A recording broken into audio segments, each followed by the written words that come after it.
Hello and welcome to the I Bricked It Up YouTube channel. If this is your first time here, I'm glad you're here. If you've been here before, I'm glad you're back. This is the LEGO Speed Champions Ford Mustang Dark Horse. Well, at least it's the parts for it. Let's go ahead and put it together real quick.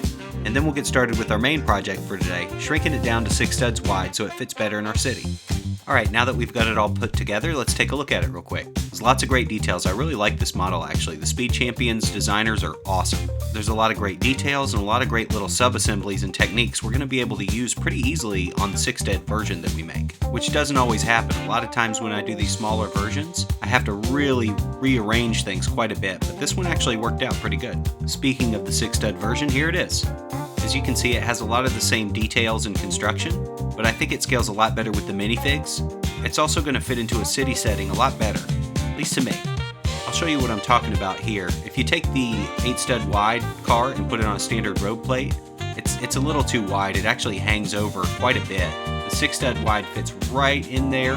And if you're going to build a city, if you want to build roads or something, the road plates are great, but even if you want to go with like a brick-built road or something like this, you're still going to have to widen it quite a bit. This is a standard kind of 6-stud wide one, and if you're talking about doing this over a whole city layout, you're going to need to add at least 2 layers of bricks, which doesn't sound like much, but it's going to get pretty pricey pretty quick.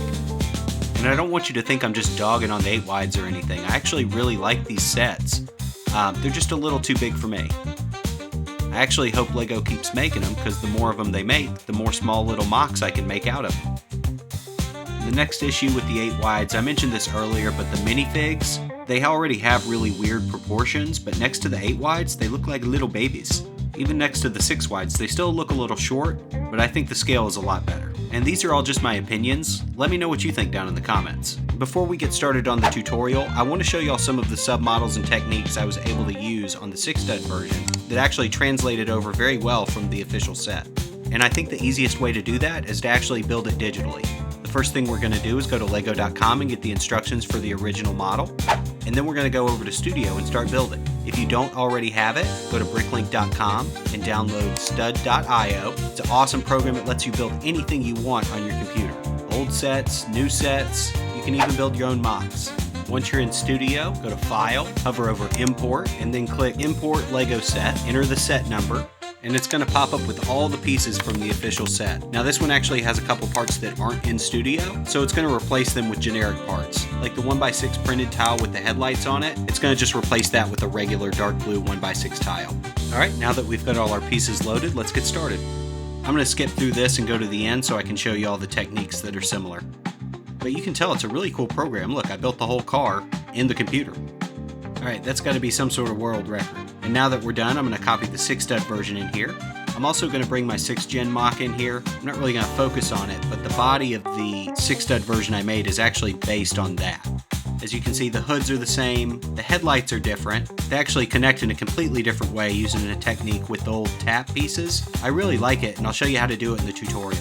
The tail lights are different. I would have liked to have used that 1x6 tile from the larger version, but at this scale I just couldn't. The sides are pretty similar, and the rear panels are very, very, very similar. They connect a little bit different, but they're almost identical. Same with the rear windows, they're almost the same thing. But even with the similarities, I think both models stand on their own and both look really good.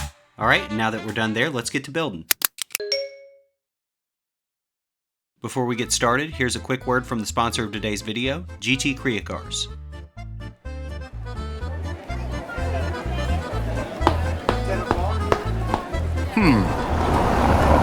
Hey! Yes? American, I see your car is nice, but your rims are quite lacking.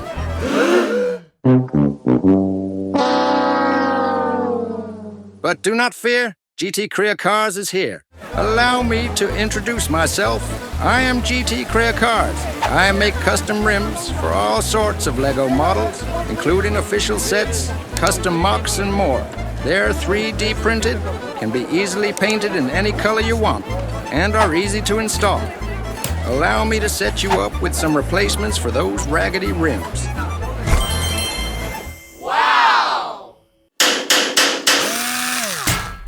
Wow, thank you GT Korea Cars. Now my car looks way less dusty and far more lusty.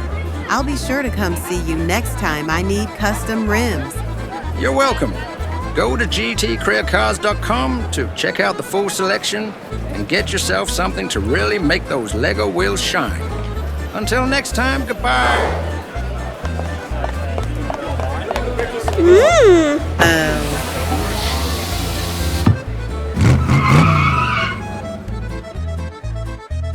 Thank you, GT Korea Cars. As always, parts lists and PDF instructions are linked in the description below. If you want access to the PDF instructions for all of my mocks, be sure to check my Patreon page. Now sit back, vibe to the music, and enjoy the build.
forgot to add the stickers. This one was pretty easy. The only stickers I had to modify was to cut a little bit of the corner of the stickers that would normally go on the 1x2 tiles on the front. But aside from that, nothing really changed. And here's one last look at them side by side. Don't forget to like and subscribe for more videos like this. But really, thank you so much for watching this video. And a big thank you to my Patreon supporters, especially Stan, Zach, Wes, and Jim. I'll see you in the next one.